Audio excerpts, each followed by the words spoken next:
Tuhan, Kau selamatkan hidupku. Dengan apa kan ku balas segala kebaikan-Mu? Segenap hatiku menyembah-Mu, Yesus. Ku bersyukur padamu. Dengan apa kan ku balas segala kebaikan-Mu? Segenap hatiku menyembah-Mu, Yesus. Ku bersyukur padamu selamanya.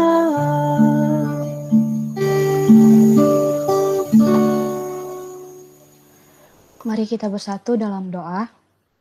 Allah Bapa kami yang bertahta dalam kerajaan sorga, Bapa yang kami sembah dalam anak-Mu Tuhan Yesus Kristus, kami mengucap syukur untuk sore hari ini, untuk segenap kasih dan kebaikan Tuhan yang boleh senantiasa ada bagi kami ya Tuhan. Kami mengucap syukur Tuhan untuk kesempatan ini. Kami ingin menyambutnya dengan sukacita dan penuh kerendahan hati. Kiranya Tuhan yang boleh pimpin kami, meskipun kami berada di tempat yang jauh sama yang lain. Tapi kami percaya kuasa-Mu lebih besar untuk bisa menjangkau hati dan pikiran kami, untuk boleh tertuju kepada kebenaran firman-Mu. Kami menyerahkan persekutuan kami ini ke dalam tangan pengasihan-Mu. Kiranya Tuhan juga yang boleh memakai setiap jaringan atau gadget yang membawa kami dalam ibadah ini, sehingga kami boleh menikmati ya Tuhan dalam ibadah online ini. Di dalam anak-Mu, Tuhan Yesus Kristus, kami berdoa dan mengucap syukur. Amin. Blessed Assurance, atau dalam lagu bahasa Indonesianya, Ku Berbahagia, adalah lagu yang diciptakan oleh Fanny Crosby yang telah buta sejak lahir. Di tengah-tengah keterbatasannya, ia menjadi berkat bagi banyak orang. Sama seperti Fanny, mungkin kita memiliki keterbatasan. Namun, dari manakah ia mendapatkan kekuatan itu? Ternyata, di masa kecilnya, Fanny telah diajarkan firman Tuhan, sehingga ia menjadi pribadi yang kuat dan menjadi berkat bagi banyak orang. Teman-teman, kita akan mendengarkan firman Tuhan. Mari kita menyiapkan hati kita. Sebelum kita menyanyikan lagu sebelum firman, aku persilahkan teman-teman untuk menyiapkan Alkitabnya dari Kisah Para Rasul 26 ayat 12-32.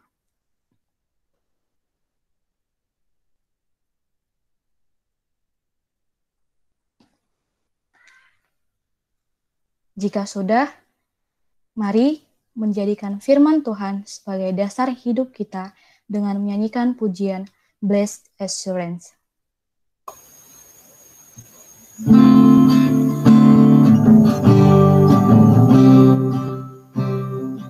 Blessed assurance, Jesus is mine.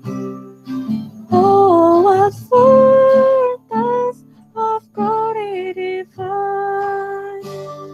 Here all salvation, purchase of God, born of His will, flesh in His God. This is my story, this is my song, praising my Savior all the day long. This is my story, this is my song, praising my Savior all the day long.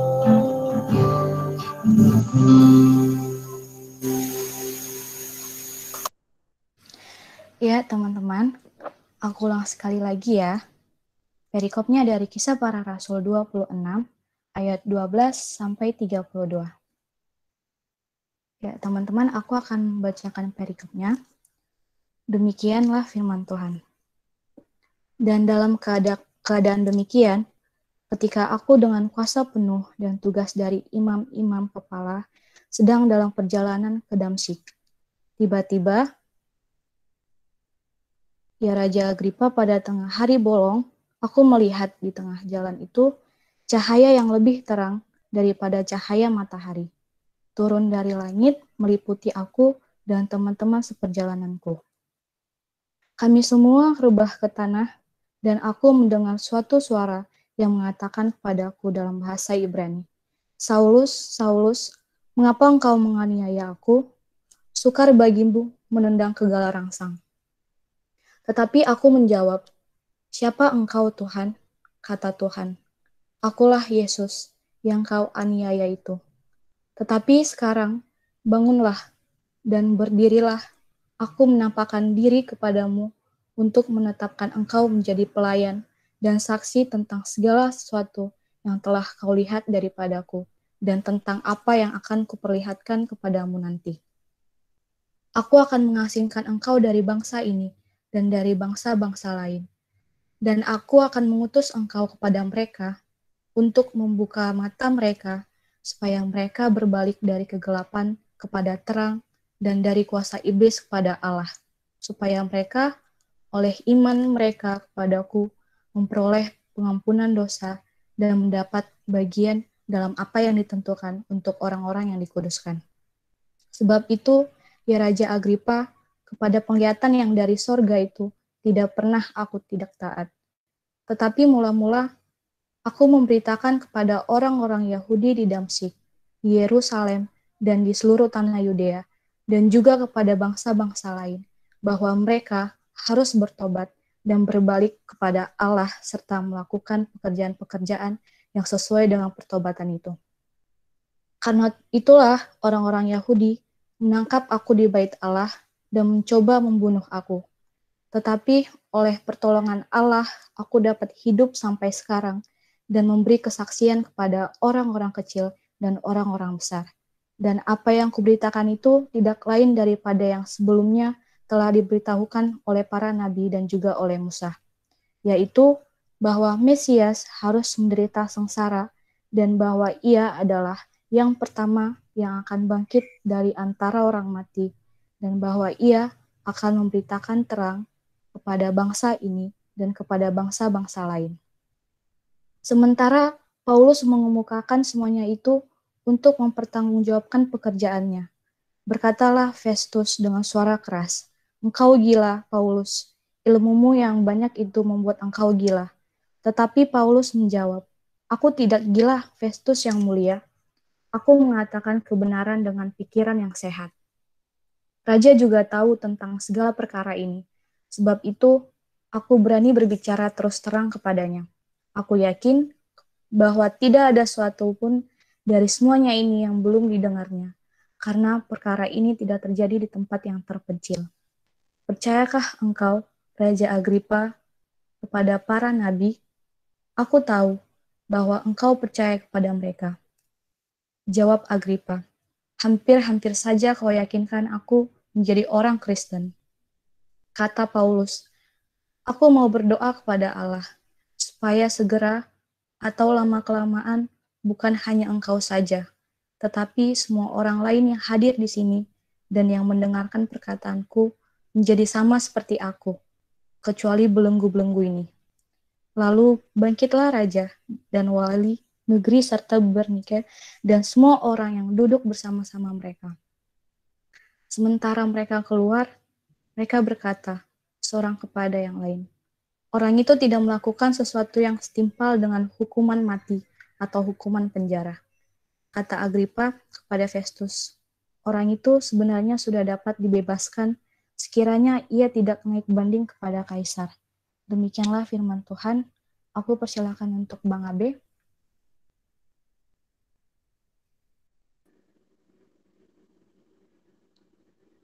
Tes, apakah suara saya kedengaran?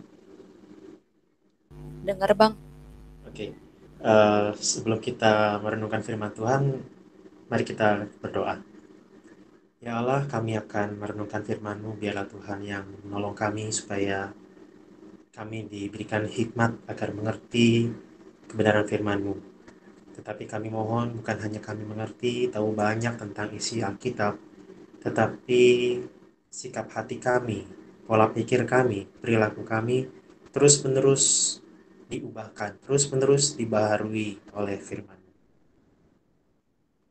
Kami mohon juga Engkau yang mengurapi hamba-Mu yang lemah dan terbatas ini, kiranya kuasa Allah yang tidak terbatas, bahkan tidak dapat dibatasi oleh ruang dan waktu, dan termasuk juga oleh teknologi, biarlah kuasa itu bekerja atas hamba-Mu dan setiap kami yang mengikuti persekutuan pada sore hari ini.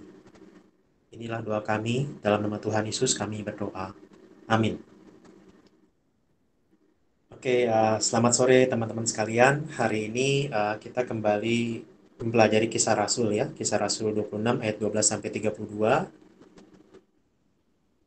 Saya memberi judul pelayanan. Pelayanan itu artinya menjalankan visi ilahi ya. Pelayanan artinya menjalankan visi ilahi. Nah, teman-teman, tadi teksnya sudah dibacakan. Eh, Salah satu film yang saya suka dan anak saya suka sekali itu ya Avenger Endgame ya. Nah, cuma memang yang menariknya sewaktu ya saya lihat di YouTube dan juga anak saya lihat bagaimana behind the scene-nya, bagaimana cara pembuatannya di belakang layar ketika film itu dibuat, ternyata lucu, unik, dan mungkin ya bikin orang terpingkal-pingkal ketika melihat, oh ternyata seperti ini tuh di belakang layar. Ketika ada sebuah film yang begitu memukau, begitu mengesankan, ternyata di baliknya ada hal-hal yang unik, hal-hal yang mungkin kalau diketahui bisa jadi uh, film itu jadi kurang berkesan, atau mungkin ya yang jadi berkesan bukan ceritanya yang indah, tetapi kelucuan dan keanehan yang ada di belakang layar. Nah, jadi saudara, yang melalui perenungan saya pada hari ini, ya, intinya saya ingin membagikan tentang apa sih yang ada di belakang layar, di balik sepak terjang Paulus yang gigih giat sekali melayani Tuhan. Dan itu juga yang membuat dia bisa sampai bertemu dengan para pejabat tinggi kerajaan ya. Apa yang ada di belakang layar yang menjadi latar, yang menjadi alasan di balik pelayanan Paulus. Itu yang ingin saya bagikan, dan itu yang terlihat yang Paulus sampaikan ketika dia mengajukan pembelaan di hadapan Raja Agripa. Nah, dari pembelaan yang barusan tadi sudah dibacakan oleh kawan kita tadi, ada beberapa hal yang ingin saya bagikan. Saya bagi menjadi beberapa poin. Yang pertama, bicara tentang bagaimana Paulus bisa melayani, itu pertama-tama bicara tentang adanya intervensi ilahi. Intervensi ilahi ya, yang bisa dilihat secara cukup besarnya dari ayat 12 sampai 18. Kalau Paulus bisa melayani dan bisa sampai sejauh itu, sampai bisa berada di hadapan Raja Agripa, itu karena adanya intervensi ilahi. Kenapa? Karena di dalam perikop sebelumnya mungkin sudah dibahas, dia itu punya agenda yang berbeda. Nah, bicara tentang intervensi, teman-teman, sebenarnya intervensi itu kan artinya gangguan ya. Ibaratnya kita ini punya kegiatan tertentu, tiba-tiba ada orang yang ibaratnya kayak sok kepo, ingin ikut campur. Nah, itu sebenarnya artinya intervensi. Nah, jadi sebenarnya Paulus itu punya agenda yang tersendiri, agendanya yang menurut dia itulah yang paling benar, tiba-tiba dapat gangguan. Tiba-tiba ada yang ikut campur dan bahkan membelokkan agenda dia. Nah, itu yang terlihat di dalam ayat 12 sampai 18. Nah, bicara tentang intervensi ini, ada beberapa hal yang ingin saya bagikan juga. Yang pertama itu bicara tentang intervensi ini, ternyata di ayat 12 dan 13 Paulus dijumpai langsung oleh yang ilahi itu ya. dijumpai langsung oleh yang ilahi, di tengah-tengah dia lagi punya fokus sendiri, punya ambisi sendiri, punya kebenarannya sendiri, tiba-tiba dia dijumpai langsung oleh Allah. Nah, jadi dari sini yang saya sempat dapatkan semacam ya perenungannya adalah pelayanan yang sejati itu adalah ketika dimulai dari hasil perjumpaan dengan Allah. Karena bagaimanapun juga setiap orang punya berbagai macam motivasinya ketika mereka terjun ke dalam pelayanan. Mungkin merasa dirinya cukup pantas, mungkin ingin mendapatkan penerimaan, mungkin ingin mendapatkan pengakuan, mungkin ingin aktualisasi diri. Jadi sebenarnya ada berbagai macam motif orang untuk terlibat dalam pelayanan ya. Ada yang memang senang kegiatan-kegiatan keagamaan, ada yang mungkin tidak diterima di komunitas-komunitas tertentu sehingga kemudian terjun ke pelayanan. Sehingga sebenarnya motivasi orang terlibat dalam pelayanan itu macam-macam. Nah, tetapi dalam hal ini yang menjadi dasar yang sejati adalah pelayanan itu merupakan hasil perjumpaan dengan Allah. Nah, kalau kita di dalam konteks ataupun aplikasi kita ya memang untuk Allah benar-benar menjumpai kita langsung secara audio atau secara visual mungkin itu sangat jarang sekali ya, meskipun tetap ada, tetapi mungkin itu bukan kasus yang umum ya. Nah, kenapa? Karena ya kita akan mengalami perjumpaan dengan Allah itu ketika kita menjumpai firman Allah, menjumpai Allah di dalam firman-Nya. Nah, itulah kenapa fondasi kita ketika kita memulai pelayanan adalah ketika kita berjumpa dengan Allah di dalam firman-Nya. Kita disentuh oleh firman-Nya, kita digerakkan oleh firman-Nya, kita bahkan dibelokkan keinginannya oleh firman-Nya.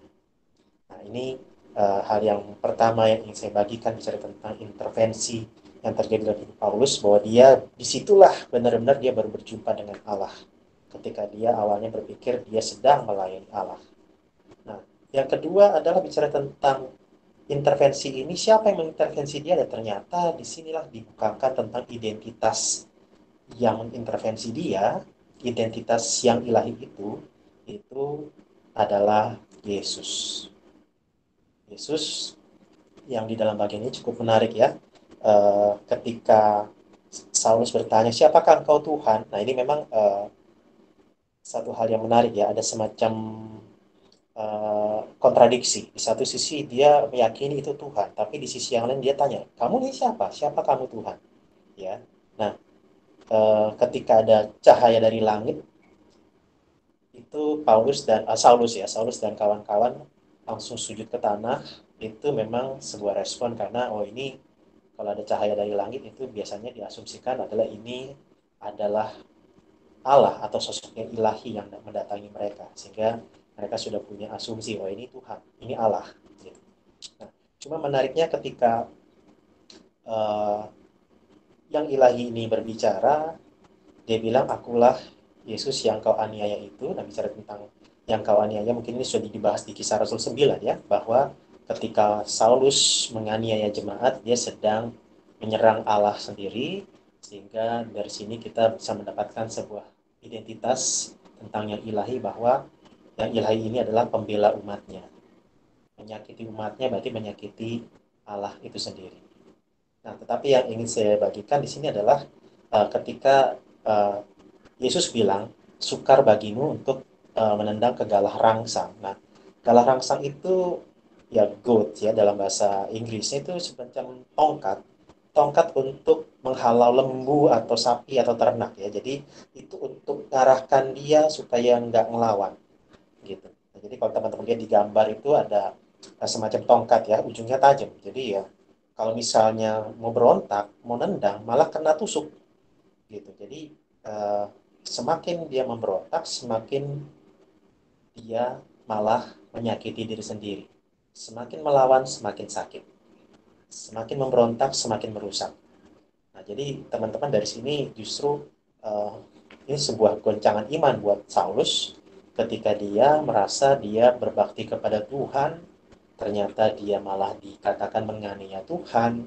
Ketika dia berpikir dia sedang taat, ternyata dalam hal ini dia sedang melawan Tuhan, dan justru mendapatnya malah bukannya dia diberkati, tetapi malah dia akan semakin tersakiti. Nah, jadi teman-teman dari sini Nah, yang kita bisa lihat adalah bahwa ternyata Paulus tidak mengenal siapa yang ia layani.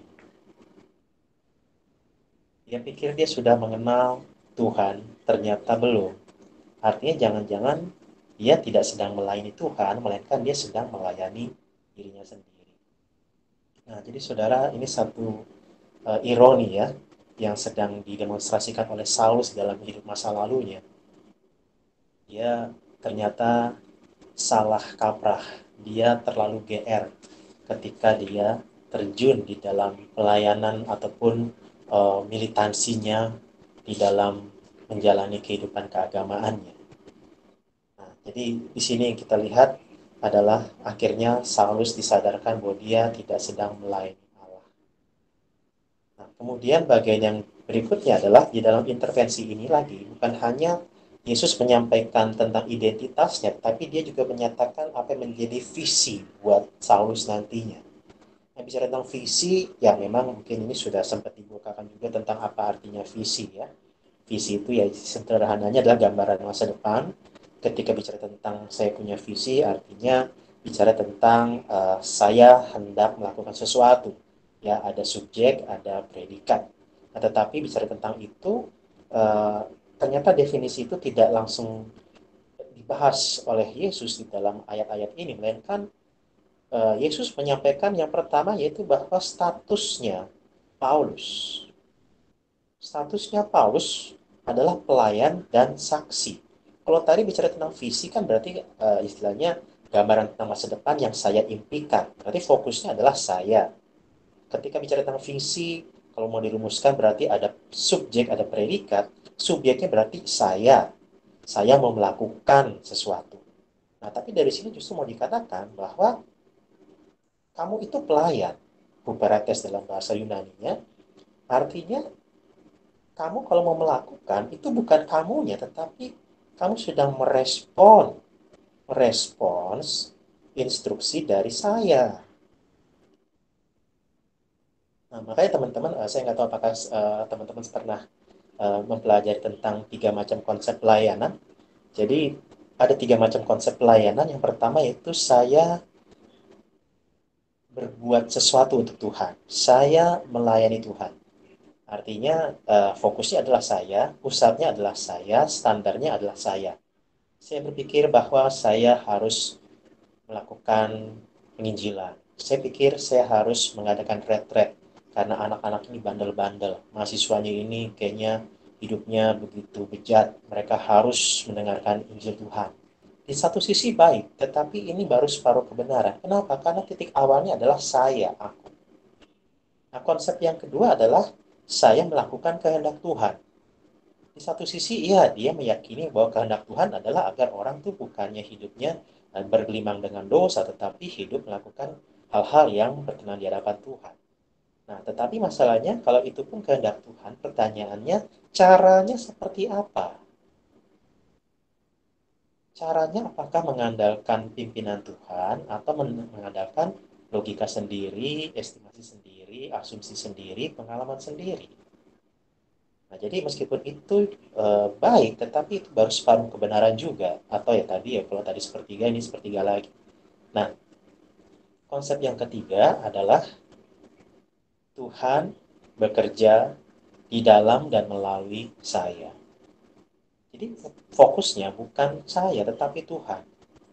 Yang bekerja adalah Tuhan, saya meresponinya.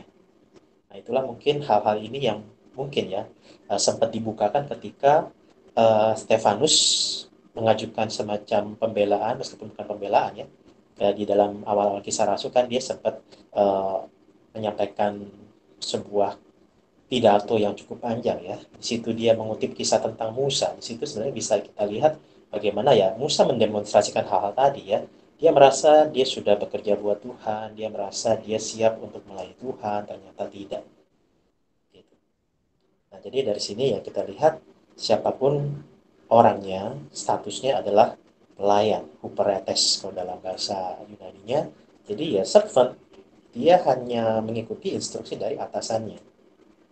Nah, teman-teman, saya nggak tahu di sini kayaknya kalau dari nama-namanya sih banyak ini ya, dari orang Batak ya. Nah, bicara tentang Batak, teman-teman, di persekutuan kampus kan, khususnya di wilayah Indonesia Barat ya, anak persekutuan itu hanya terdiri dari dua suku ya, suku Batak dan sisanya. Ya, suku sisanya itu kalau dijumlahin ternyata masih kalah banyak dibandingkan dengan suku Batak. Nah, dulu teman-teman kan yang namanya yang mayoritas banyak orang suku Batak juga. Nah, waktu pas dulu saya masih mahasiswa S1 juga, itu ya sempatlah tertarik sama satu perempuan Batak ya. Nah, kemudian ada satu kawan saya yang bilang, wah nanti kamu kalau nikah sama dia, terus misalnya adiknya yang cowok nikah, kamu jadi parhobas. Nah, mungkin teman-teman di sini yang Batak mungkin tahu ya. Jadi parhobas. Terus kemudian teman saya ini, kawan saya ini demonstrasikan dengan dia ambil kain sapu tangan sebenarnya, terus dia taruh di pundaknya dia, terus dia kayak seorang pembantu bolak-balik, terus itu kain jadi kayak serbet, jadi dia teriak-teriak gimana, woi, ambilkan dulu saksang di dapur, iya, dia bolak-balik, woi, ambilkan kopi dulu, iya, jadi dia mendemonstrasikan, wah, jadi para hobas kayak begitu. Jadi saya pikir, wah gila, ternyata gak gampang juga ya kalau nikah sama orang Batak ya, nanti jadi kayak begitu. Nah, cuma teman-teman ya, jadi buat teman-teman di sini yang orang Batak, ya bisa membayangkan jadi pelayan ya kayak Pak Robas itu. Nah, nggak mudah kan berarti. Dan yang lebih nggak mudah lagi adalah ketika di sini statusnya bukan hanya pelayan tetapi saksi. Saksi ya, saksi dalam bahasa Yunani-nya martus, marturia kesaksian. Nah, ketika di dalam ya saya menggunakan persiapan saya dengan software Bible Works ya. Nah, di dalam penjelasannya ternyata memang originnya kata asalnya ini memang tidak jelas, tetapi ada kemungkinan ini merupakan akar kata yang berasal dari kata yang sama dengan martir. Itu artinya ketika seseorang hendak memberikan kesaksian, dia harus bersedia untuk mati demi kesaksiannya. Nah, jadi saudara bisa dibayangkan orang baru memulai pelayanan ya, dikasih tahu bahwa kamu harus jadi kayak babu, kamu harus siap mati untuk mengerjakan pelayanan ini. Nah, ini hal yang menarik memang bahwa ternyata Tuhan tidak memberikan janji-janji palsu, janji-janji gombal. Ayo pelayanan yuk, kamu pasti seneng deh, pasti dapat banyak berkat, banyak yang suka sama kamu. Nanti kamu akan berkembang kepribadiannya. Enggak, ternyata di sini Yesus langsung memberikan sebuah penjelasan. Kamu itu pelayan dan saksiku. Nah, ini bukan maksud saya untuk menakut-nakuti teman-teman, tetapi ya mari kita terbuka dengan hal ini bahwa yang namanya melayani seperti itu. Ya, bukan berarti kita nantinya nggak bisa dapat jodoh di persekutuan, tapi itu bukan tujuan, itu bonusnya. Ya, nah kemudian bukan hanya status yang Yesus bukakan di situ, yang berikutnya adalah dia memberikan semacam job desk-nya. Job desk-nya apa? Membawa orang dari kegelapan kepada terang, dari kuasa iblis kepada Allah. Nah, ini jauh lebih susah lagi. Kenapa? Karena yang dilakukan bukan hanya bicara tentang melakukan hal-hal yang bersifat fisik, karena di belakangnya ada kuasa iblis yang sedang bekerja juga. Ya, jadi dalam hal ini statusnya juga kayaknya berat banget, job desk-nya juga sepertinya sangat rumit, tetapi itulah yang sedang disampaikan oleh Tuhan Yesus di sini. Dan saya lupa apakah Raffi Zakaris pernah ngomongnya atau tidak, kalau nggak salah mungkin dia ya, bahwa kekristenan bukan sekedar mengajarkan orang atau membuat orang yang dulunya berperilaku buruk kemudian berperilaku baik. Kalau itu yang terjadi sebenarnya ya secara permukaan banyak agama akan mengajarkan umat seperti itu juga. Dulunya suka nyontek, sekarang nggak nyontek lagi. Dulunya suka ngerokok, sekarang nggak ngerokok lagi. Tetapi bukan maksud saya bahwa kita orang Kristen ya udah ngerokok ngerokok terus, nyontek nyontek terus, bukan. Tetapi itu hanyalah perubahan permukaan di mana nggak perlu untuk jadi Kristen. Bisa kok mengubah perilaku yang buruk menjadi baik. Nah, saya belum mendalami, tetapi nggak tahu nih apakah mungkin teman-teman bisa coba searching atau cari tahu tentang dopamin detox, ya. Ya nanti teman silakan cari tahu sendiri. Cuman sepertinya itu kayak bisa ibaratnya kayak semacam ya membuat orang bisa berubah cara berpikir dan perilakunya. Ya, tapi kalaupun ya saya salah ya tolong diklarifikasi nanti. Tapi intinya orang-orang bisa akan berusaha dengan berbagai cara di luar agama sekalipun untuk membuat orang dulunya hidupnya perilakunya buruk menjadi berperilaku baik. Nah, kekristenan bukan seperti itu, melainkan membawa orang yang dulunya meskipun mungkin kelakuan sepertinya baik, tetapi kalau mereka tidak mengenal Yesus, dia tetap berada di bawah kuasa iblis. Dan inilah yang menjadi tujuannya, yang menjadi tugasnya adalah bagaimana orang-orang ini, orang-orang yang baik perilakunya, noble, mulia, maupun yang buruk, itu harus dibawa kepada Allah.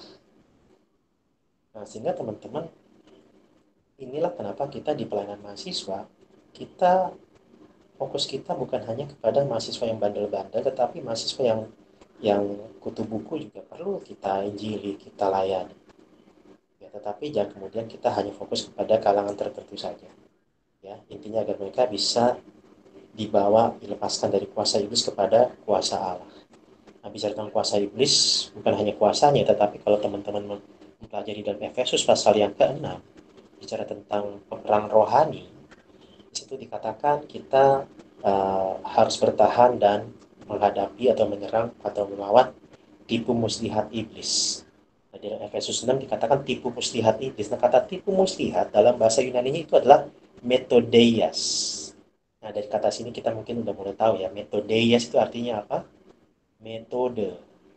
Jadi bicara tentang tipu muslihat iblis, tipu muslihatnya itu begitu banyak ragamnya, metode dia untuk menjatuhkan iman banyak orang begitu banyak, pengalaman dia ribuan tahun.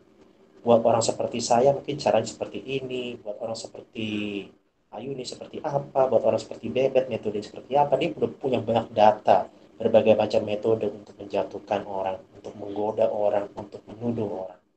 Nah, jadi teman-teman ini tugas yang sangat-sangat tidak mudah, dan kalau teman-teman sedang mempersiapkan diri untuk terjun di dalam pelayanan mahasiswa di PMK, kampus teman-teman masing-masing, ya ingat, kita bukan sekedar sedang melakukan atau menyelenggarakan event, mengadakan kebaktian rutin, tetapi kita sedang berperang melawan iblis dengan metode yang begitu banyak. Nah, tujuannya apa? Tujuannya adalah agar oleh iman mereka kepada Kristus, masalahnya berkaitan dengan masalah, mereka memperoleh pengampunan dosa dan kemudian mendapat bagian dalam apa yang ditentukan untuk orang-orang yang dikuduskan, yaitu tentang masa datang. Jadi ada pengampunan, ada keselamatan, ada ya termasuk juga surga, ya. Jadi inilah hal yang lebih jelasnya bagaimana uh, tujuannya adalah agar mereka itu mengalami pengampunan, menerima pengampunan, dan juga yang mendapatkan apa yang menjadi bagian dari orang-orang yang percaya kepada Kristus. Nah, inilah tujuannya, ya. Nah, kemudian kalau kita lihat apa respons Paulus di ayat 19-20, ya dikatakan tidak pernah tidak taat. Ini kalimat penekanan ya. Kenapa? Karena dia menggunakan double negatif ya. Tidak pernah tidak taat artinya selalu taat. Dan ini satu hal yang memang tidak mudah sekali ya. Dan ketika tadi sudah dibukakan tentang tugasnya, statusnya, ini memang Rasul Paulus ketika menyampaikan pembelaannya ini, dia tidak benar-benar menyajikan secara kronologis detailnya ya. Kenapa? Karena nanti kalau teman-teman mencoba membandingkan dengan surat Galatia, Paulus tidak langsung menyerahkan diri untuk menjadi penginjil, memberitakan Injil Tuhan. Dia ke tanah Arab dulu. Kenapa? Arab waktu itu belum ini ya, belum beragama Islam banyak mayoritasnya ya. Jadi di sana itu dia mengambil waktu ya, kita nggak tahu ngapain, tetapi intinya dia pasti mengalami sebuah pergulatan iman bahwa apa yang selama ini dia yakini benar ternyata salah.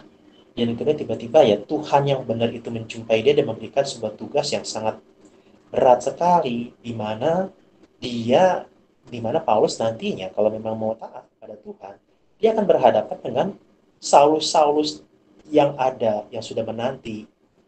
Orang-orang seperti Paulus di masa lalu sudah siap untuk mengganyang orang-orang Kristen. Jadi memang respon tidak pernah tidak taat ini bukan respon spontan ya. Ini melibatkan sebuah kejernihan di dalam berpikir. Ini melibatkan tentang kesadaran tentang konsekuensi. Nah, jadi tidak pernah tidak taat ini bukan satu hasil yang instan, ini satu proses pergumulan yang cukup berat. Nah, dan itu kemudian yang dia ceritakan adalah bagaimana dia mulai menjalankan pelayanannya, ya, dan dia memberitakan tentang pertobatan dan mengajak orang untuk mempraktikkan pekerjaan pertobatan. Nah, dari sini teman-teman, eh, kalau tadi di dalam bagian yang sebelumnya bicara tentang iman kepada Kristus, di sini Paulus menggambarkan tentang ketaatan dia dan juga ketaatan atau pertobatan, pekerjaan pertobatan dari orang-orang yang ia injili atau ia layani. Nah, teman-teman, ini ya berkaitan dengan hasil pergumulan saya juga. Jadi beberapa waktu ini saya melayani secara personal seorang alumni.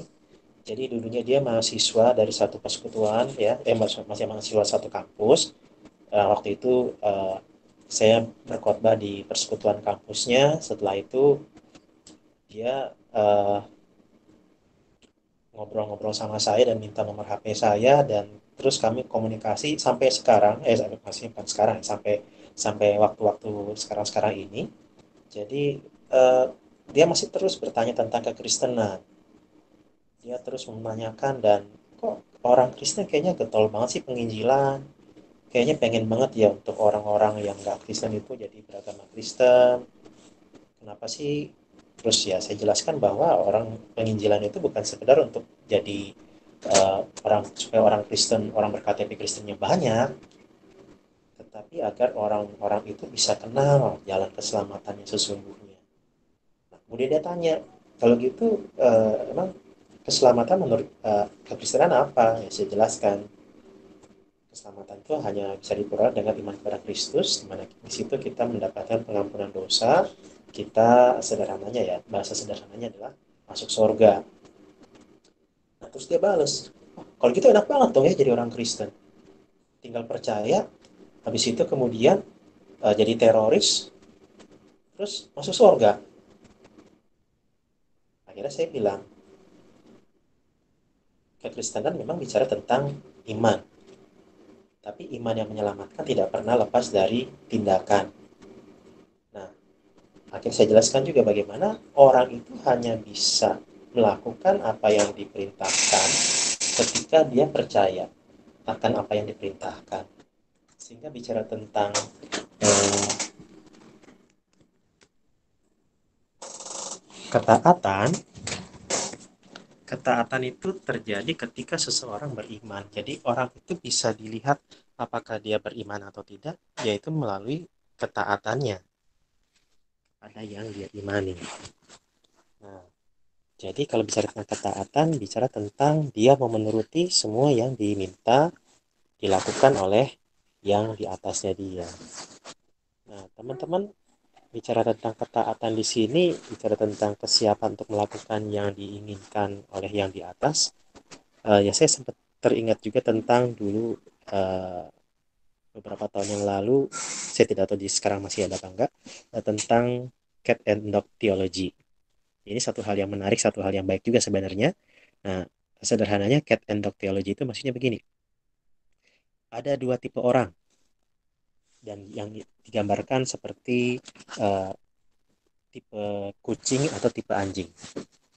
Nah, kalau tipe kucing, maksudnya kucing uh, menurut buku ini, menurut pemahaman ini, kucing itu perilakunya begini. Kalau saya dikasih makan, saya dirawat, saya dipelihara, saya dielus-elus, saya dikasih minum, itu artinya saya Tuhan. Nah, di sini memang menarik. Dan ini sepertinya cukup representatif ya, bagaimana ada banyak orang yang ketika mengalami kebaikan, mengalami pemeliharaan, itu artinya dialah yang menjadi pusat. Nah, kalau anjing sebaliknya, saya dikasih makan, saya dipelihara, saya dilindungi, saya dielus-elus, saya dikasih minum, oh berarti dia pasti Tuhan saya.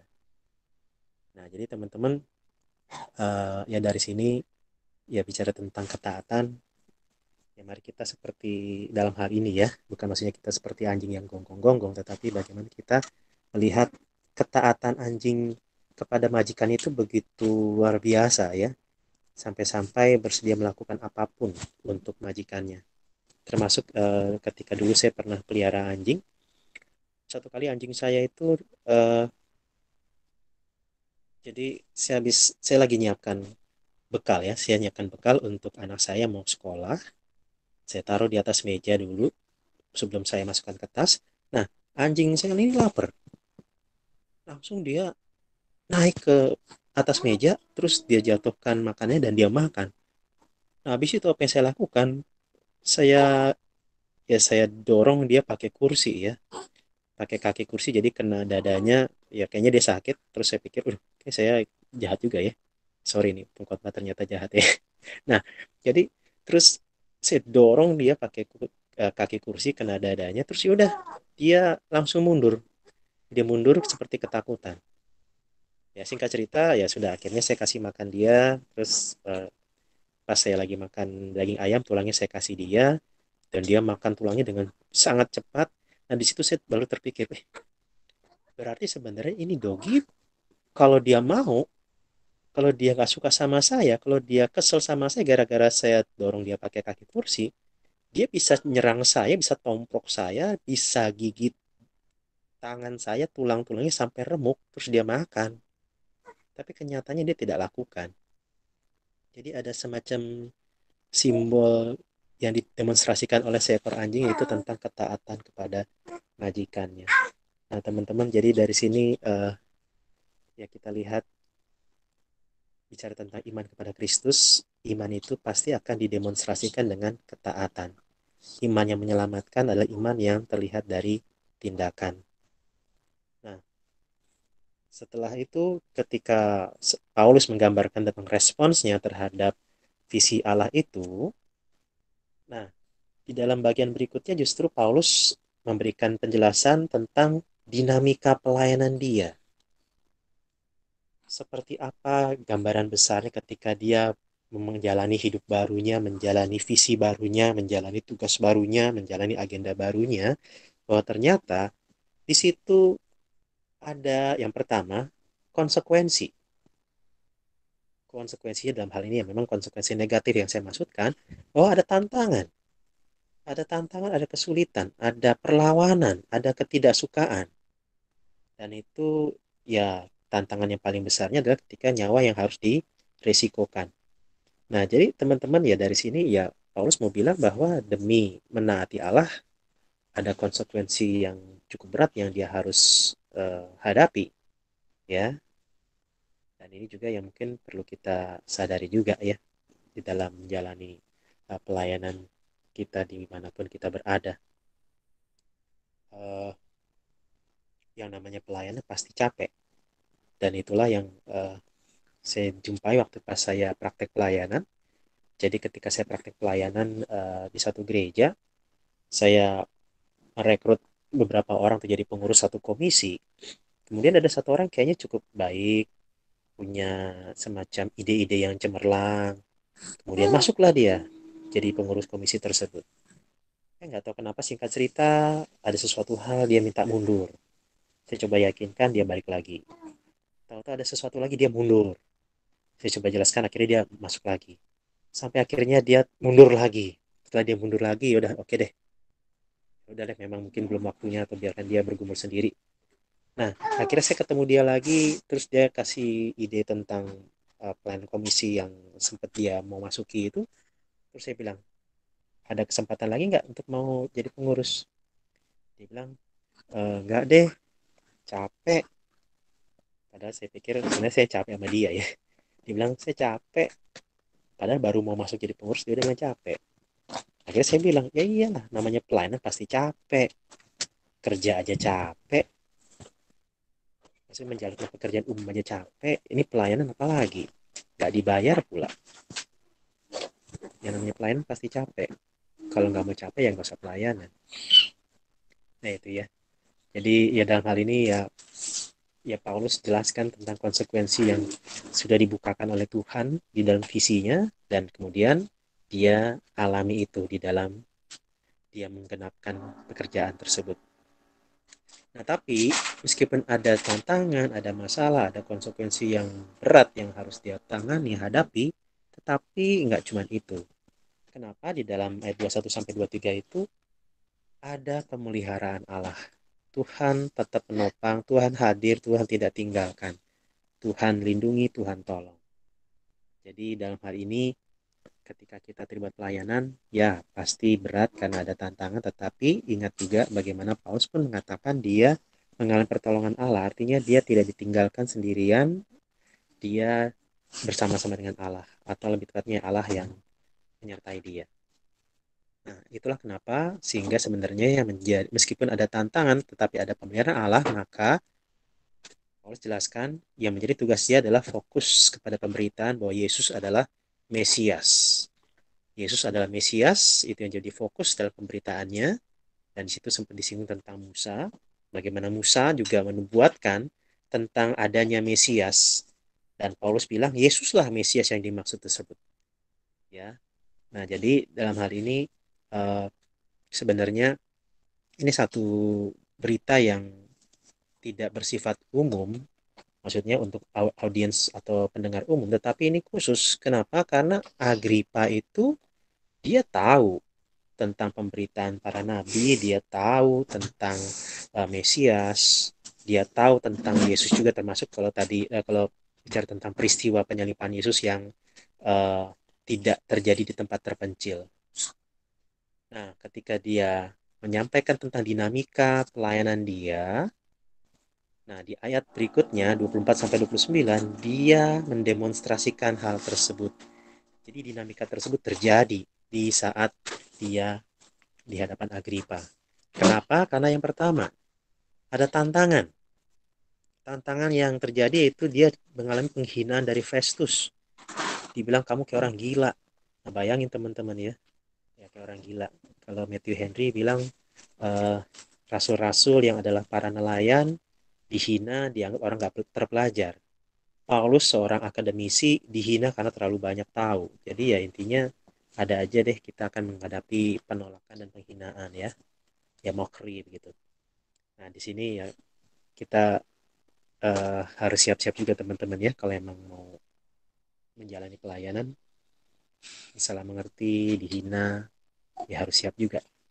Nah, tapi di sidang tersebut Paulus tetap pada fokusnya, yaitu dia tetap mengarahkan untuk percaya kepada pemberitaan para nabi tentang Yesus. Makanya uh, Paulus tetap arahkan Agripa khususnya kepada Yesusnya. Meskipun memang dibilang percayakan kau kepada para nabi, maksudnya bukan kepada para nabinya, tetapi kepada pemberitaan yang disampaikan para nabi.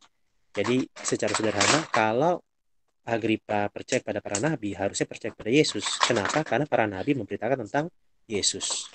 Nah, tetapi di sini Paulus kembali menjumpai tantangan yang lain, yaitu apa?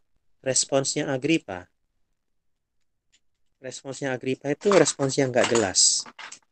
Memang penafsir ada yang berpandangan bahwa Agripa itu udah mau bertobat.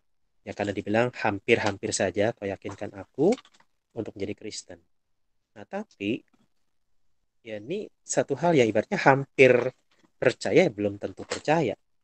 Dan kemudian yang kedua ketika dibilang Kristen, konteks waktu itu label Kristen itu adalah sebuah hinaan. Ibaratnya Kristus banget sih lo, kayak ngefans banget sih sama Yesus begitu. Jadi itu satu hinaan. Sehingga ya dalam hal ini kita tidak bisa memastikan uh, ketetapan imannya Agripa, tetapi ini salah satu gambaran bahwa ternyata ada orang-orang yang tidak bersedia untuk mengikut Kristus demi misalnya penerimaan orang. demi pengakuan orang, demi jabatan, dan seterusnya. Dan ini satu hal yang bisa real dalam kehidupan sehari-hari. Bahkan saya ingat beberapa tahun yang lalu ada alumni ya, 2 orang itu mantan, ibaratnya mantan uh, orang kuncinya persekutuan mahasiswa. Ketika sudah alumni, yang pertama dia akhirnya ada yang ya pindah agama karena karirnya, yang kedua pindah agama karena pernikahan ya, karena pasangannya. Ya, jadi ternyata itu ya, bagaimana iman seseorang itu bisa digoyahkan karena faktor-faktor tadi, penerimaan, pengakuan, dan seterusnya. Itu tantangan teman-teman. Nah, ada poin yang ketiga yang tidak kelihatan dalam bagian ini, yaitu pemeliharaan Allah. Nah, itu yang sebenarnya terjadi di bagian berikutnya, ayat 30 sampai 32. Di situ ditunjukkan bagaimana adanya hasilnya adalah ketidakbersalahan visi ilahi itu. Kenapa? Karena Agripa sendiri bilang bahwa perkara ini sebenarnya tidak seharusnya dibawa ke kaisar, ini nggak perlu gitu. Perkara ini nggak usahlah dibawa ke kaisar, sebenarnya dia udah bisa bebas. Jadi ada semacam pengertian bahwa ini perkara sederhana kok, nggak usah sampai dibawa ke tingkat paling tinggi. Tetapi kalau misalnya itu yang terjadi perkara sederhana, kalau perkara sederhana kemudian apa solusinya? Apa putusannya? Ketika dibilang seperti ini sebenarnya artinya mau bilang tentang Paulus tidak bersalah. Dan disinilah ibaratnya Allah secara tidak langsung sedang membela hambanya, bahwa hambanya tidak bersalah. Nah, justru yang menjadi masalah adalah bagaimana dengan Agripa. Kan kalau kita lihat secara konteks langsungnya, pembelaan yang disampaikan oleh Paulus ini tujuannya adalah untuk Agripa. Kalau teman-teman dalam posisi Agripa, kira-kira respon teman-teman seperti apa? Paulus ketika menyampaikan pembelaannya, dia hendak mengidentifikasikan dirinya seperti Agripa, bahwa masa lalu Paulus itu mirip sekali dengan hidupnya Agripa. Tetapi perjumpaan dengan Kristus itu mengubah hidup dia. Nah, tinggal pertanyaannya buat Agripa, mau nggak kamu mengikuti jejak saya? Atau kamu malah mau seperti saya di masa lalu? Jadi ini sebuah tantangan justru buat Agripanya. Nah, tetapi pada akhirnya yang kita lihat di sini adalah ini bicara tentang pemeliharaan Allah atas visinya. Bagaimana visinya itu Allah sendiri yang akan pelihara untuk bisa tetap dikumandangkan, dikerjakan. Di depan pengadilan, dari awalnya Agripa yang harusnya mendakwa atau menyudutkan Paulus, ternyata melalui kisah ini Paulusnya yang menyudutkan Agripa. Dan nantinya melalui peristiwa ini ya, visi Allah ini bisa sampai ke Roma nantinya. Nah, jadi teman-teman ya, melalui firman Tuhan pada sore hari ini kita melihat bagaimana bicara tentang pelayanan yang sejati itu bicara tentang menjalankan visi ilahi, dan kita melihat bagaimana Allah itu tetap setia menopang visinya dan hambanya. Nah, teman-teman ya, biarlah melalui firman Tuhan hari ini kita semua tetap dikuatkan setia melayani Tuhan dengan motivasi yang lurus, yang tulus dan benar, dan tidak menyerah ketika terlibat di dalam pelayanan Tuhan. Nah, teman-teman bicara tentang ketidakbersalahan visi ilahi, eh, ada satu lagu yang muncul di pikiran saya ketika saya mempersiapkan renungan ini, yaitu judulnya Kemana Saja. Ya, lagu ini ditulis oleh pendeta Stephen Tong tahun 1977.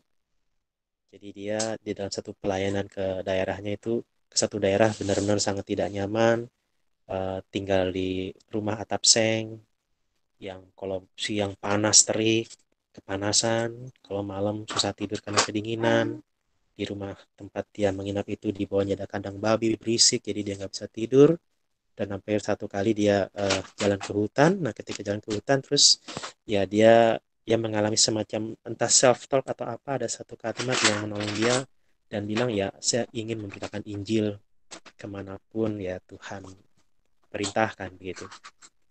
Nah, jadi dari situ ya mesin dia ketika ngalami hal-hal yang sulit, hal-hal yang nggak mengenakan, nggak nyaman, bukannya membuat dia menyerah, tapi kemudian malah menuliskan lagu tersebut ya. Dan dia nulisnya karena nggak bawa kertas, dia tulis di daun.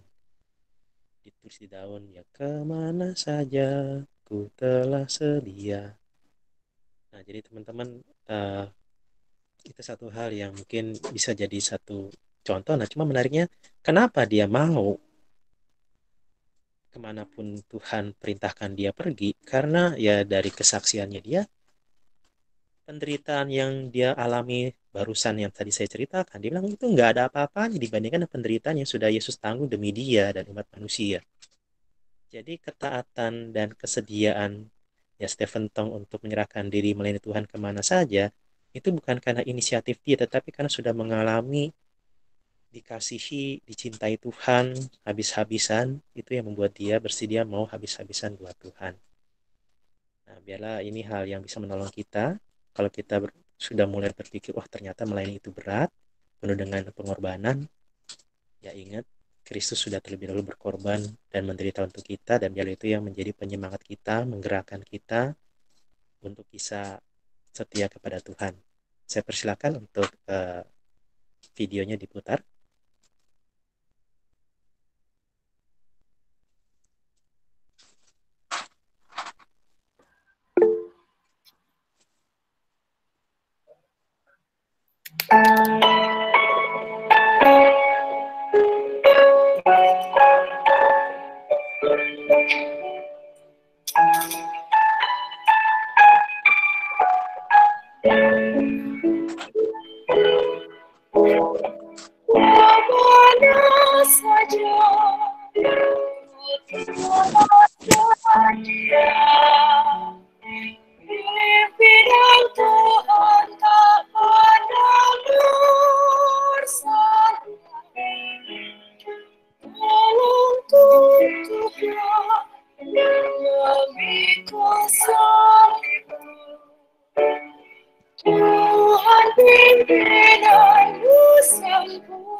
Ya, saya meminta kesediaan Ray untuk tutup dalam doa.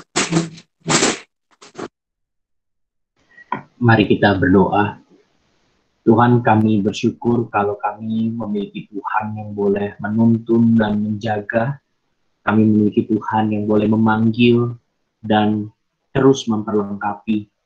Kami belajar ya Tuhan, bahwa Tuhanlah sesungguhnya yang melayani dan paling mengasihi umat-Mu, dan di dalam visi, di dalam kasih-Mu itulah kami boleh masuk di dalam perjalanan pelayanan bersama Tuhan ini. Kami berdoa ya Tuhan, di tengah tantangan, di tengah kesulitan, ataupun bahkan kebingungan menghadapi hal-hal yang ke depan, atau bahkan hal-hal yang kami juga belum bisa perkirakan, kiranya Tuhan yang boleh senantiasa menanamkan dan mengarahkan hati kami kepada umat yang Tuhan kasihi, kepada orang-orang yang mencari pengenalan akan Tuhan, dan secara khusus juga buat teman-teman yang akan melayani sebagai pemimpin kelompok kecil atau bahkan pelayan di kepengurusan ke depan. Kiranya Tuhan yang terus menjaga, terus mengarahkan, dan sama seperti Paulus dipimpin Tuhan sampai sedemikian adanya, Tuhan yang juga boleh membukakan jalan-jalan, membukakan kesempatan-kesempatan, kami boleh taat dan sedia mengikut Tuhan kemana Tuhan pimpin.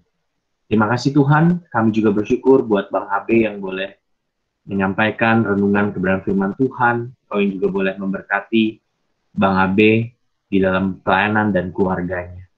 Terima kasih Tuhan, di dalam Tuhan kami Yesus Kristus kami berdoa. Amin.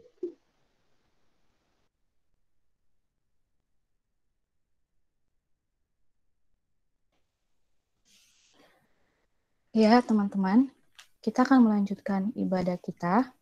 Sekarang, aku persilakan untuk sharing kampus dari PMK Pertamina oleh Chang, dan nanti akan dilanjutkan dengan doa syafaat yang akan dibawakan oleh Abed. Shalom teman-teman, selamat sore, selamat malam. Perkenalkan saya Chang dari mewakili teman-teman dari PMK Universitas Pertamina. Saya angkatan 18. Di Pertamina sendiri saya jurusan teknik perminyakan. Dan puji Tuhan sampai sekarang masih dipercaya untuk menjabat sebagai ketua dari PMK Universitas Pertamina. Dan di semester yang baru nanti bakalan ada pergantian untuk pengurus selanjutnya. Nah, buat awal sharing mungkin sekedar informasi buat teman-teman bahwa universitas kami itu baru 3 tahun dan begitu juga dengan PMK kami. Jadi masih sangat baru, masih sangat butuh belajar, dan baru di pengurusan kali ini kami jauh lebih terbuka kepada teman-teman di luar kampus buat sharing, buat belajar satu sama lain. Nah, seperti itu.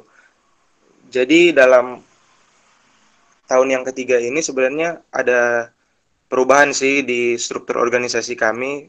Kebetulan dari kami sendiri yang BPH, kami buat strukturnya jadi kayak 3 departemen gitu. Jadi ada departemen koinonia, diakonia, dan marturia.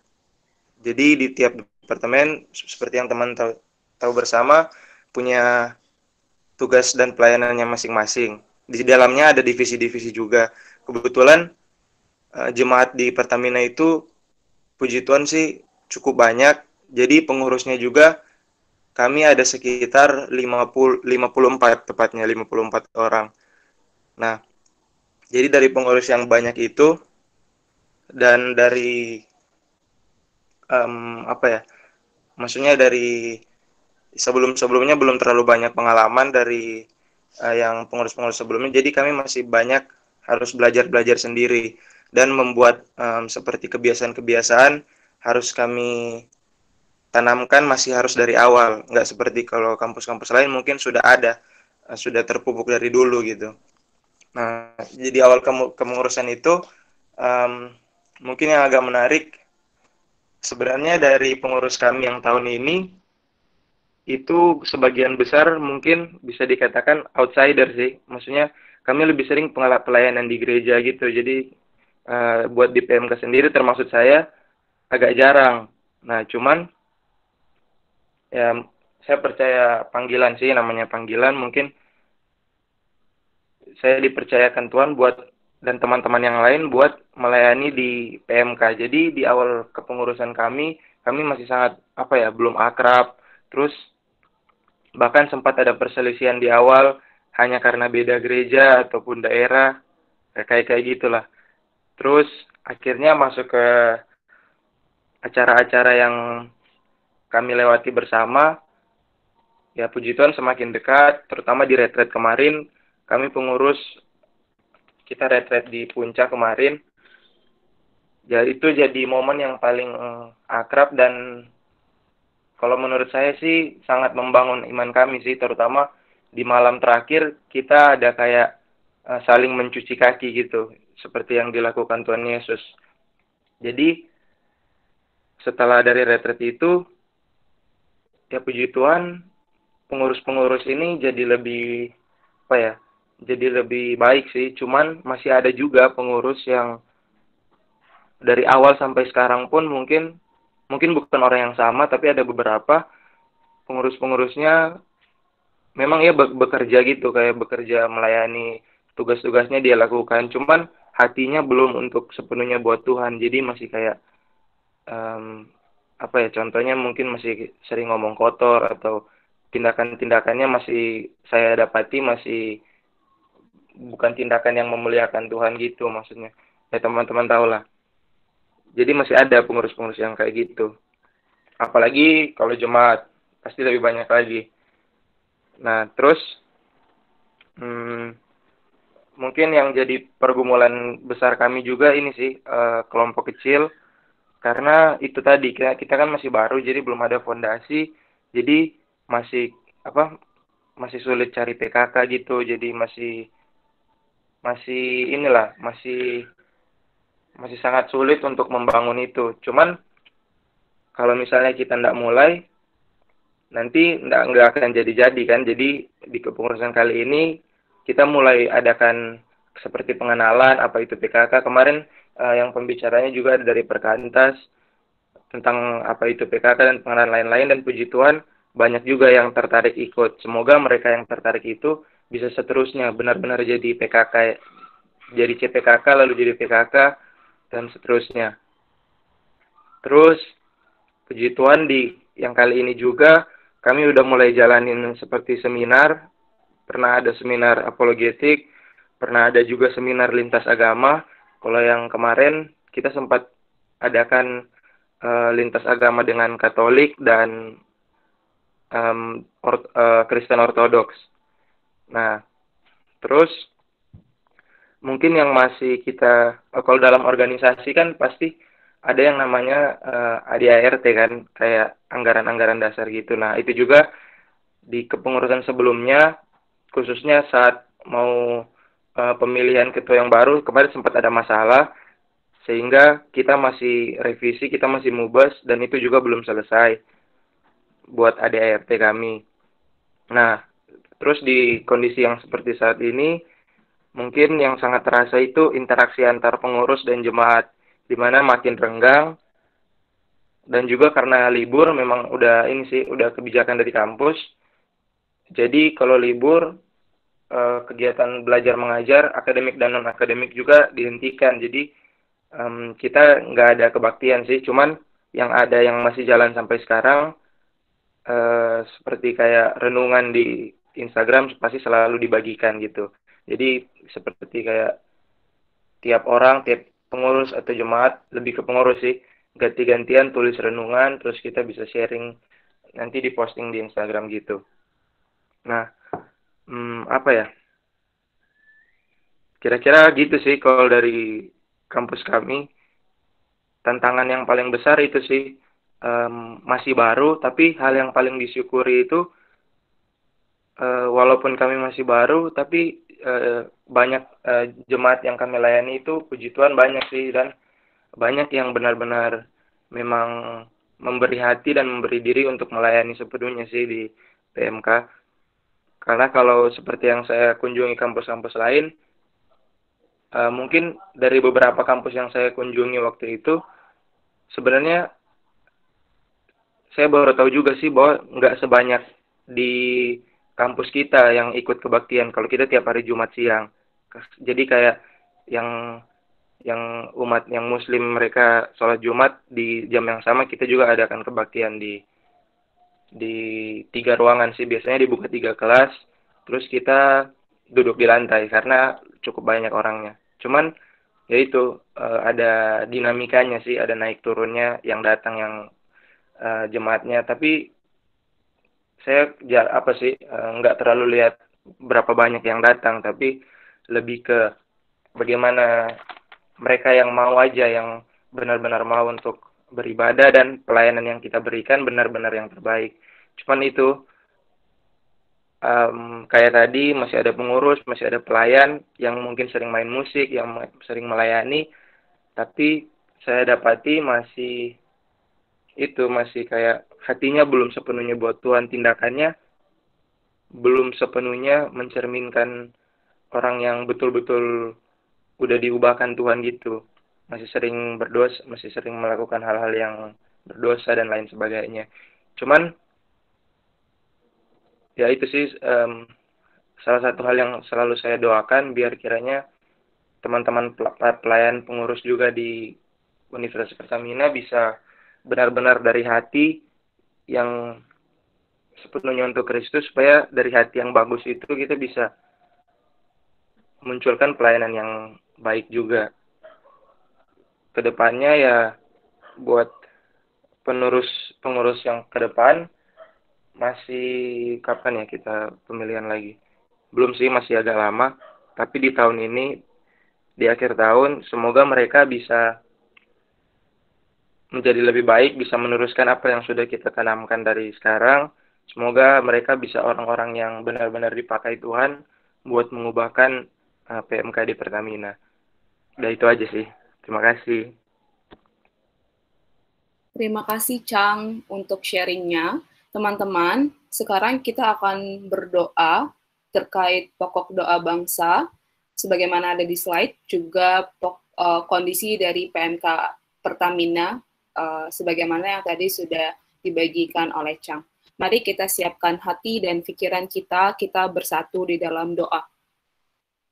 Kepada Bapa yang bertata dalam kerajaan surga, Bapa yang kami sembah dalam nama anak-Mu Tuhan Yesus Kristus, kami mengucap syukur untuk penyertaan-Mu yang boleh terus nyata dalam kehidupan kami. Dari pagi kami memulai aktivitas kami hingga saat ini dalam ibadah PMKJ online, Tuhan senantiasa memelihara kami. Bahkan Tuhan senantiasa memelihara persekutuan kami ini, meskipun kami tidak berada dalam satu tempat yang sama, tapi kuasa Tuhan tidak membatasinya. Kami mengucap syukur Tuhan untuk sharing dari teman kami terkait kondisi PMK-nya, PMK Universitas Pertamina. Kami mengucap syukur untuk Chang yang boleh Tuhan pakai, yang boleh Tuhan pimpin untuk memimpin PMK di Universitas Pertamina. Kami terkhusus berdoa untuk Chang, kiranya Tuhan yang boleh senantiasa menyempurnakan, Tuhan yang boleh senantiasa membentuk Chang seiring pelayanannya ini, untuk boleh dia semakin menjangkau teman-teman yang lain, dan boleh Tuhan pelayanannya ini berarti di hadapan Tuhan. Kami juga rindu berdoa terkait beberapa kondisi di PMK Pertamina, terkait regenerasi pengurus di semester yang akan datang. Kami berdoa kiranya Tuhan yang boleh bekerja melalui pengurus yang saat ini sedang menjabat, kiranya para pengurus boleh dengan penuh kerendahan hati, boleh dengan penuh kasih menilik orang-orang yang nantinya akan Tuhan pakai untuk menjadi pengurus di periode selanjutnya. Kami mengucap syukur Tuhan untuk setiap pengurus yang bahkan saat ini Tuhan berikan jumlah yang sangat banyak, 54 orang. Kami sadar itu bukan karena kebetulan saja, tapi ada rencana Tuhan melalui keberadaan pengurus itu terhadap PMK Pertamina. Kami berdoa kiranya tidak hanya banyaknya saja Tuhan jumlah pengurus itu, tapi boleh ada buah nyata dari pelayanan, dari persekutuan PMK Pertamina ini. Kami berdoa kiranya para pengurus seiring melayani, boleh Tuhan senantiasa diubahkan juga sikap hati sikap dan hatinya boleh semakin terbentuk sesuai dengan kerinduan Tuhan, sehingga tidak hanya apa yang dilihat manusia saja, tapi boleh nyata ada perubahan dalam hati yang menjadi persembahan bagi Tuhan. Kami berdoa,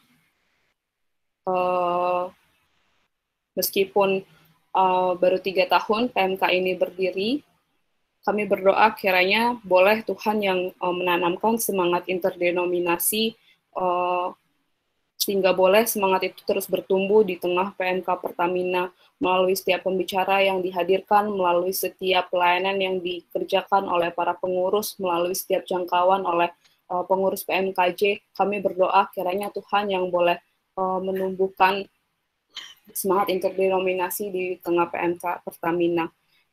Kami juga berdoa agar kiranya setiap jemaat boleh memberi hati, boleh memberi diri melayani di PMK, sehingga boleh semakin banyak Tuhan jiwa-jiwa yang diubahkan, jiwa-jiwa yang boleh menikmati perjumpaan dengan Tuhan. Kami juga rindu berdoa Tuhan untuk kondisi bangsa kami di tengah masa pandemi ini. Kami berdoa kiranya atas setiap kebingungan yang terjadi, atas setiap hal yang sangat membingungkan Tuhan terkait kebijakan pemerintah untuk membuka mal, kebun binatang, taman wisata, tempat ibadah yang berpotensi bahkan menjadi tempat penularan COVID. Kami berdoa kiranya Tuhan yang boleh bekerja melalui setiap aparat yang bertugas. Kami berdoa kiranya kebijakan ini boleh berjalan juga dengan kesadaran dari masyarakat untuk menyadari bahwa pertambahan kasus positif ini bahkan menunjukkan tren naik, sehingga kiranya masyarakat pun boleh memiliki hikmat Tuhan, boleh memiliki kesadaran secara pribadi dalam dirinya untuk membatasi diri untuk berpergian keluar, untuk senantiasa melindungi dirinya dengan masker, dengan hand sanitizer, dan setiap alat pengaman diri lainnya. Kami berdoa di tengah segala hal yang sangat membingungkan ini, Tuhan yang boleh bekerja melalui setiap masyarakat, pribadi lepas pribadi, untuk boleh berhikmat dalam menjaga dirinya, untuk mencegah Tuhan, untuk mencegah dan menurunkan potensi penularan COVID-19 ini. Kami juga berdoa untuk kebijakan terkait akan akan diberlakukannya lagi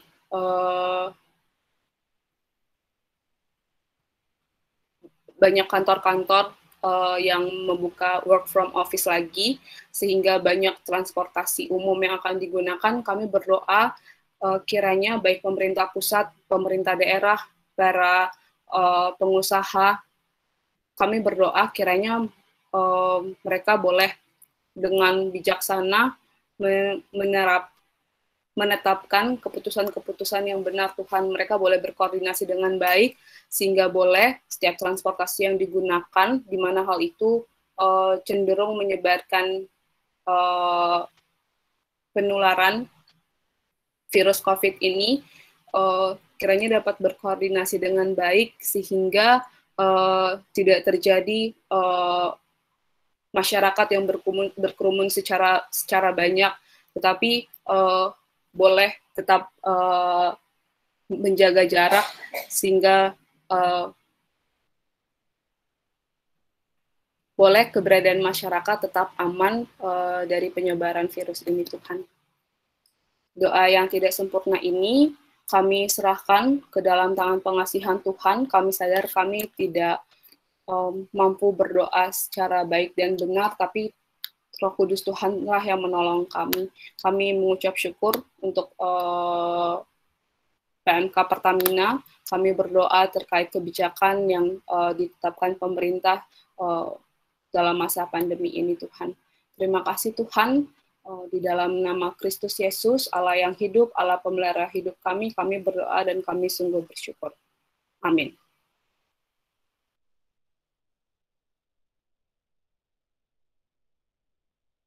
Ya, shalom teman-teman. Sekarang aku akan memberikan warta sedikit.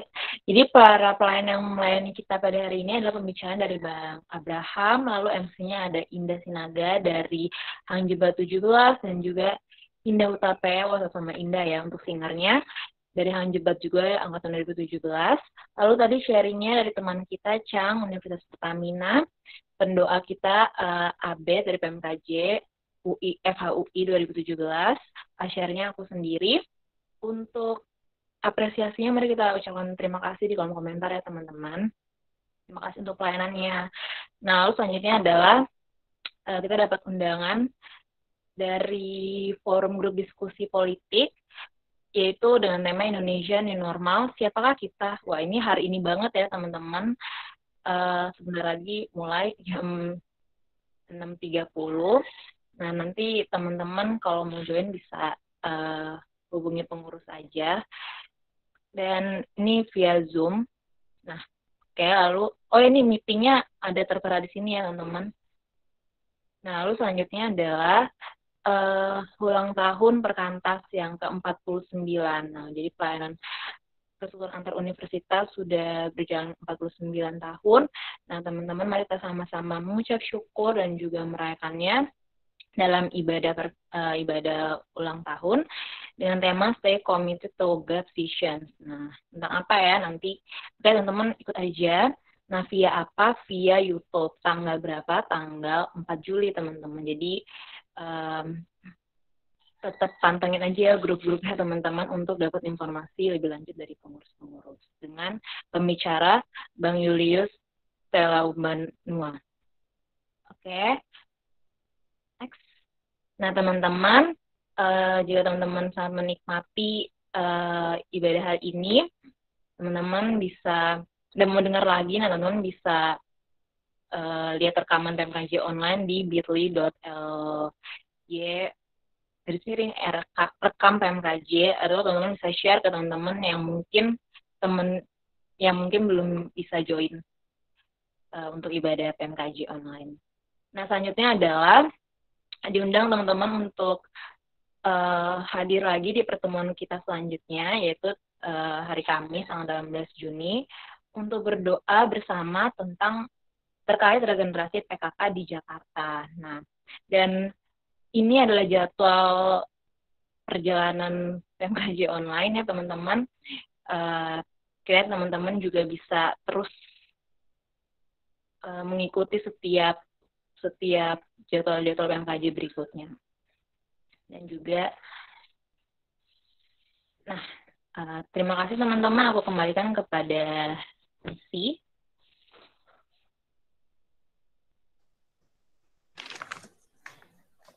Yang menjadi dasar pelayanan sejati itu ketika kita melalui perjumpaan dengan Allah. Seperti Paulus yang berjuang dalam memberitakan kebenaran, baiklah kita tetap berjuang dalam setiap pelayanan kita untuk menyatakan kebenaran Tuhan. Dengan kondisi apapun, mari kita tetap setia untuk memberitakan kebenarannya.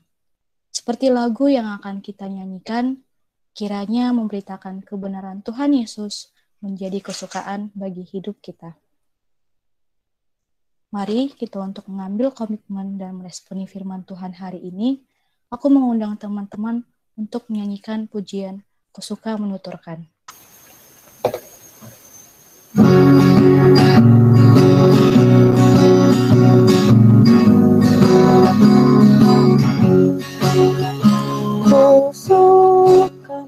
Tuturkan ceritamu indah, cerita Tuhan Yesus dan juta kasih-Nya.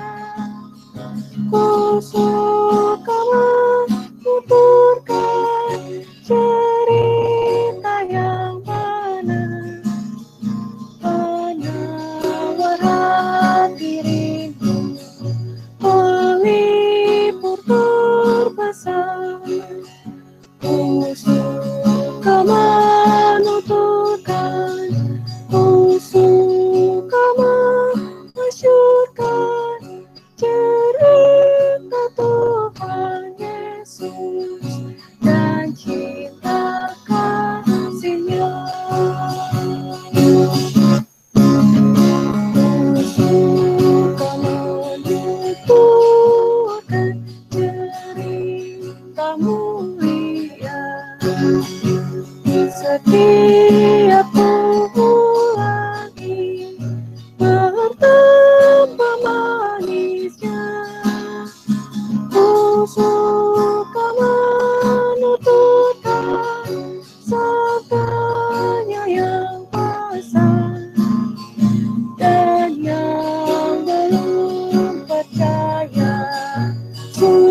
Mari kita bersatu dalam doa.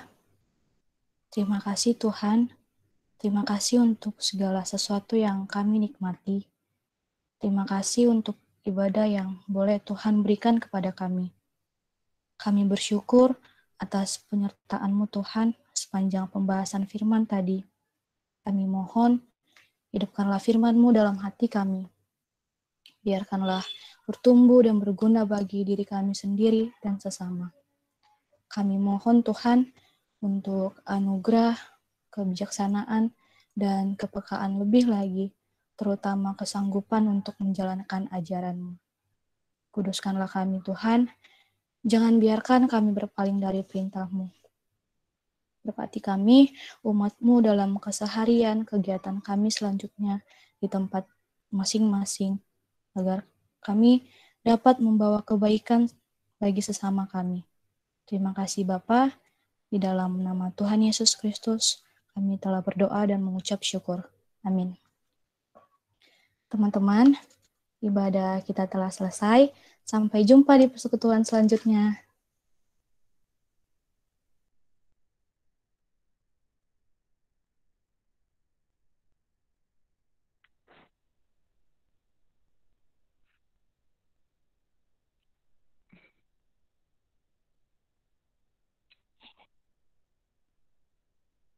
Terima kasih teman-teman yang sudah ikut dari awal hingga akhirnya. Diundang lagi ya teman-teman, nanti hari Kamis kita akan ketemu lagi untuk berdoa khusus untuk regenerasi PKK.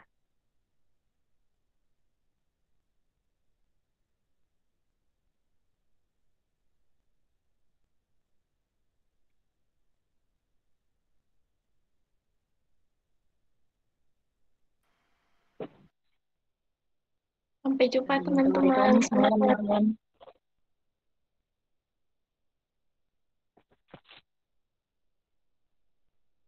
Terima kasih Bang Abe untuk pelayanannya.